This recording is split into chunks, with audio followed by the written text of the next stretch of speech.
सुधा समाधान।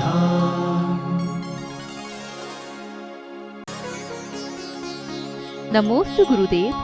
तीर्थ क्षेत्रों पर संकट आने पर देव रक्षा क्यों नहीं करते हैं? पहला कारण है कि हमारा सही समर्पण है ही नहीं तीर्थों के प्रति, और तीर्थों का समर्पण न होने से देवता लोग भी जागरूक नहीं होते।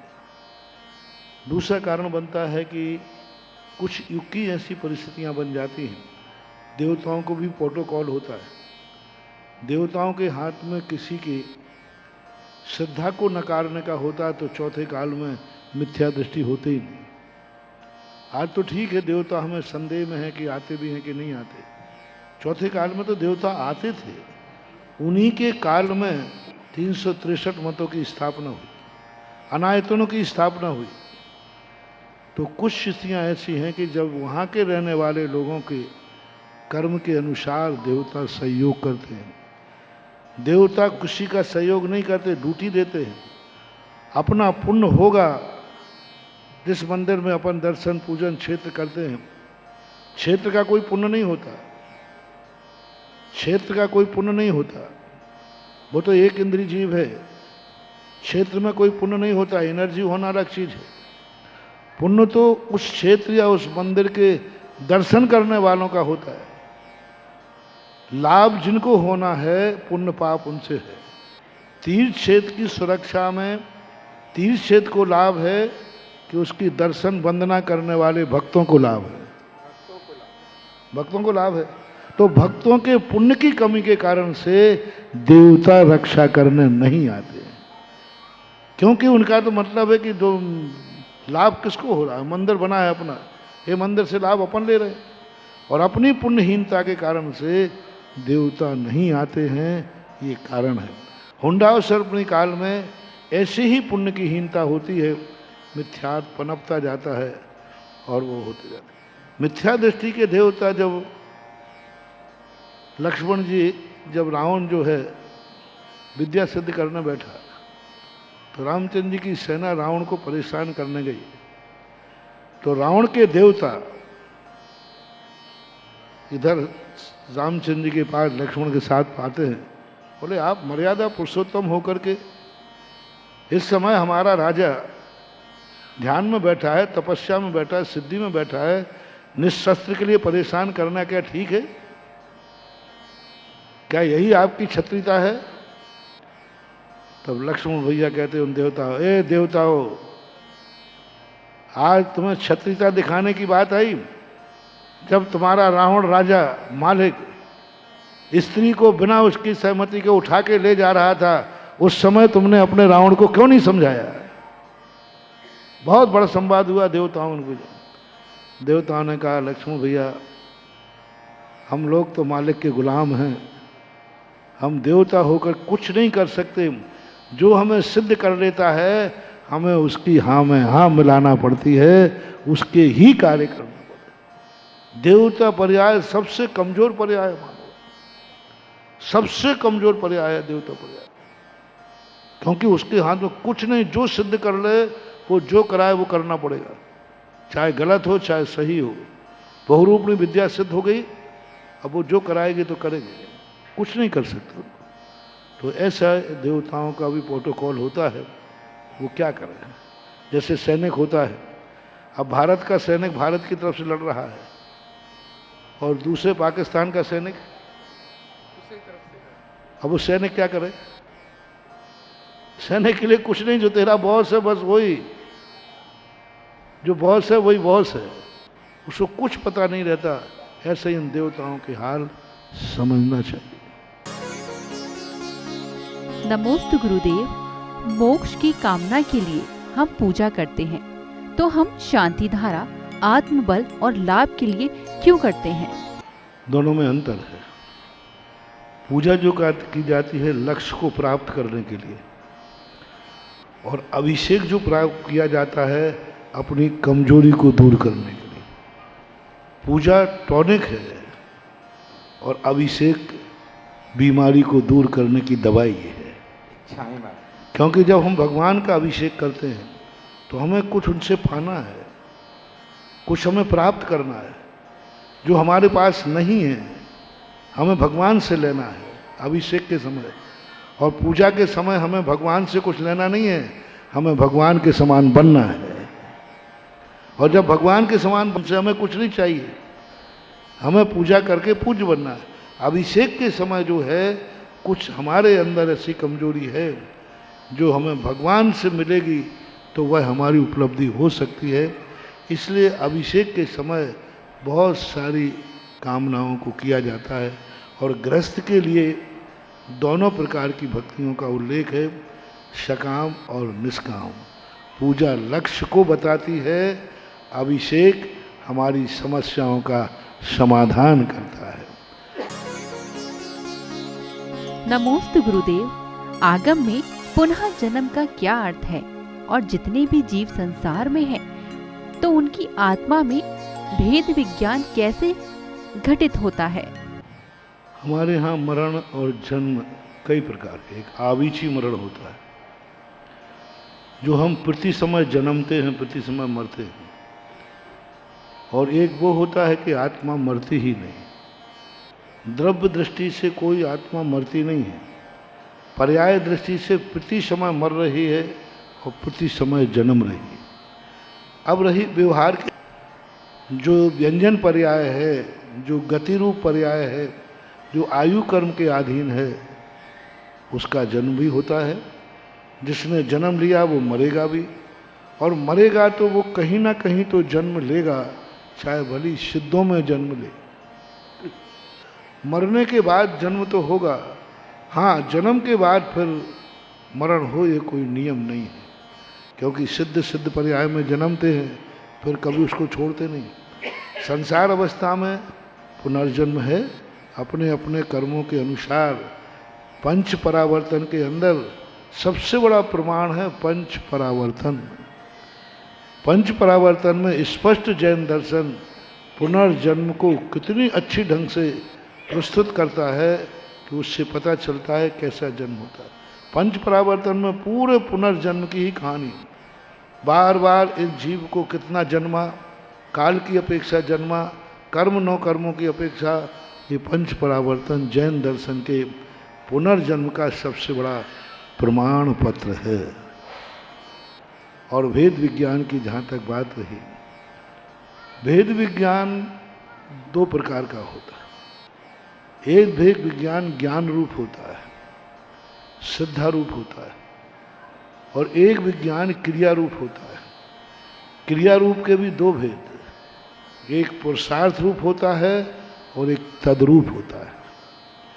तो अब तीन भेद विज्ञानों में जब व्यक्ति तद्रूप होता है तो वो सिद्धालय को प्राप्त हो जाता है, और जब भेद विज्ञान को वो पुरुषार्थ में लेता है तो उससे रत्नत्रय की सिद्धि होती है, वो मुनि महाराज कहलाते हैं।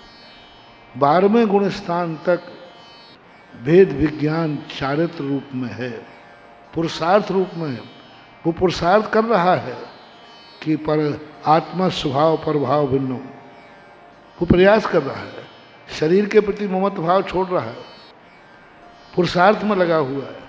और एक व्यक्ति ही पुरुषार्थ नहीं कर रहा है, अविरत सम्यक दृष्टि जान रहा है, भेद विज्ञान को उसने जाना समझा। तो इस प्रकार के भेदों की अपेक्षा जो भेद विज्ञान की बात कही कि सिद्धालय, वो तद्रूप होने की बात कही। जैसा भेद विज्ञान जाना था और वैसा ही पुरुषार्थ नहीं कर रहे हैं, तद्रूप हो गए, उस भेद विज्ञान रूप हो गए। उनको स्पष्ट अनुभव में पर रूप में नजर आ रहा है, स्व रूप में नजर आ रहा है।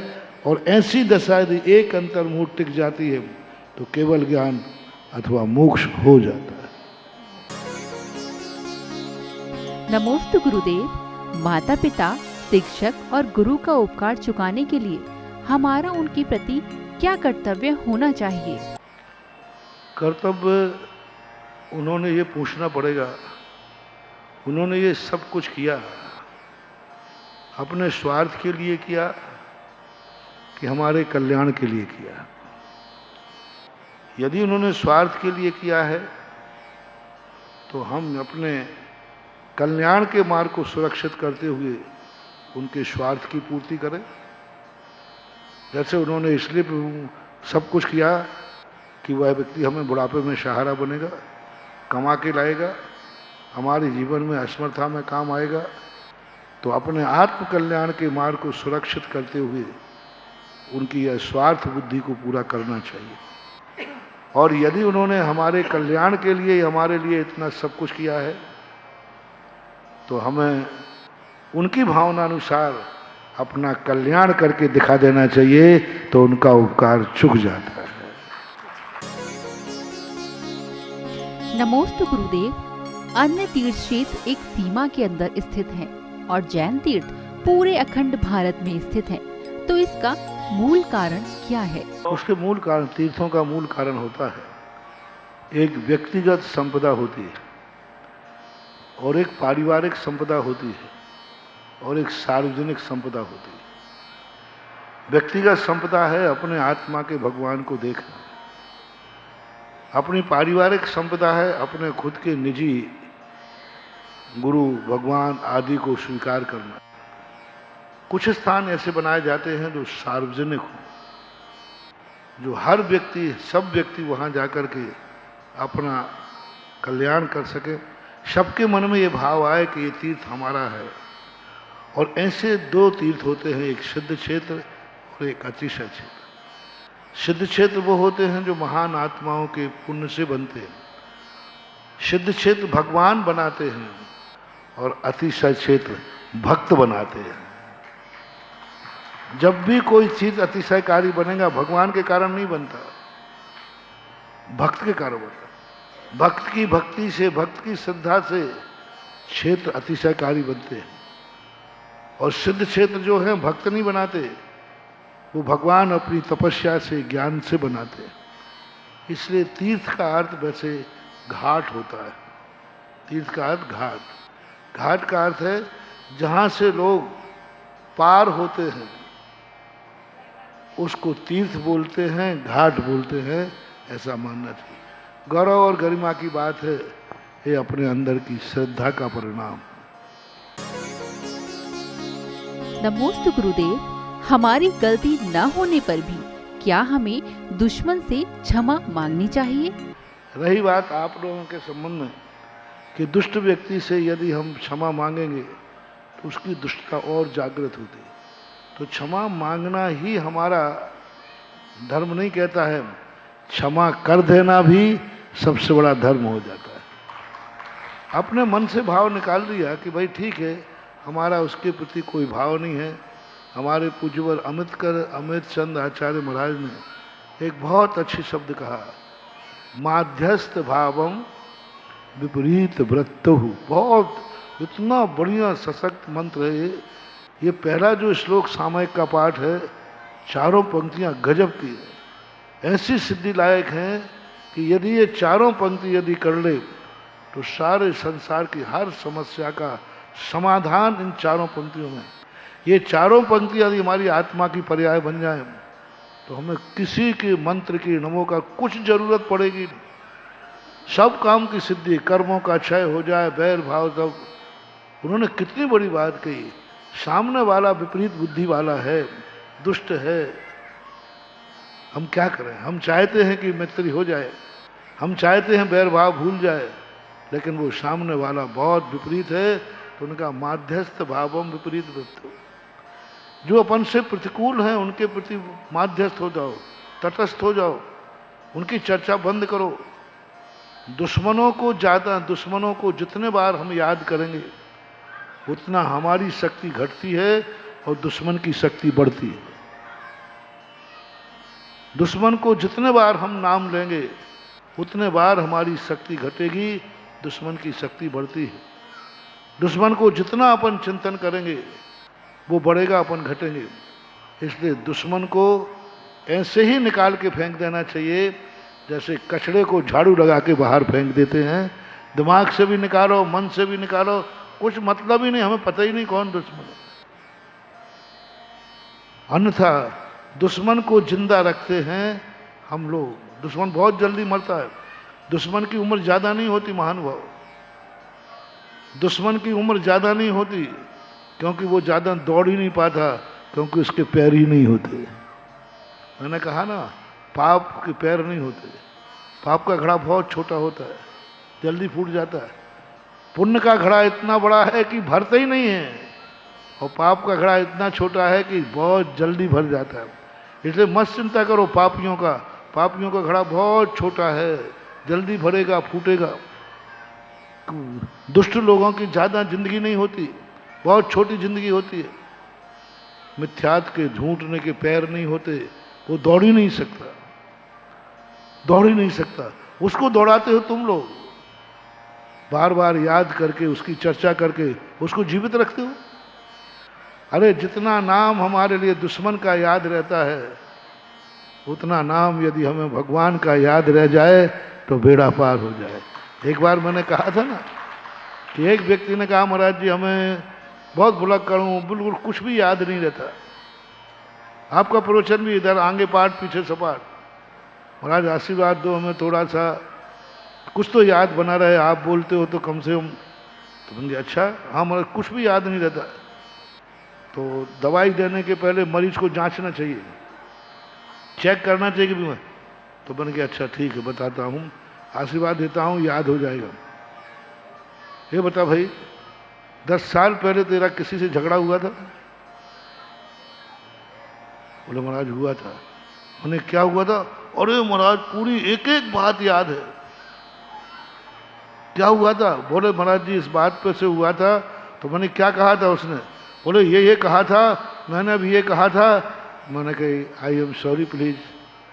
जैसे 10 साल की बात याद है, उसे कौन सी स्मृति की दवाई दूं? स्मृति यदि नहीं, स्मृति होती तो वो बात भी याद नहीं रहती। यानी 10 साल वर्षन जो हमारा दुश्मन है, दुष्ट है, उसकी बात को हमने, उसके नाम को 10 साल याद रखा। और हमारे गुरु हितैषी हैं, कल्याणकारी हैं, उनके प्रवचन हम 1 घंटे भी नहीं रख पाए। ये तुम्हारी विस्मृति की भूल नहीं है, तुम्हारी रुचि की भूल है। इसलिए दुश्मन को भूल जाओ, माध्यस्थ हो जाओ। और पूज्यपाद स्वामी ने एक बहुत अच्छा सूत्र दिया, दोष वादे च मौन्यम। जहाँ किसी के दोषों का वाद हो, वहाँ मौन धारण कर लेना चाहिए। ये 2 सूत्रों से अपने मन को शांत कर लेना चाहिए। सुधा समाधान